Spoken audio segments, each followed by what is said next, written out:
श्रीलक्ष्मी श्रीमहालक्ष्मी क्षीरसागर कन्यका उत्तिष्ठ हरिसम्प्रीते भक्तानां भाग्यदायिनी।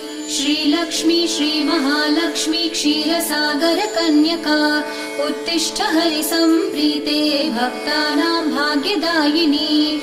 उत्तिष्ठोत्तिष्ठ श्रीलक्ष्मी विष्णुवक्षस्थलालये उत्तिष्ठ करुणापूर्णे लोकानां शुभदायिनी।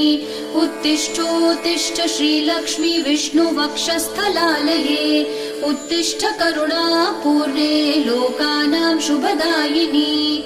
श्रीपद्ममध्यवसिते वरपद्मनेत्रे श्रीपद्महस्तचिरपूजित पद्मपादे श्रीपद्मजात जननी शुभपद्मवक्त्रे श्रीलक्ष्मी भक्तवरदे तव सुप्रभातम्।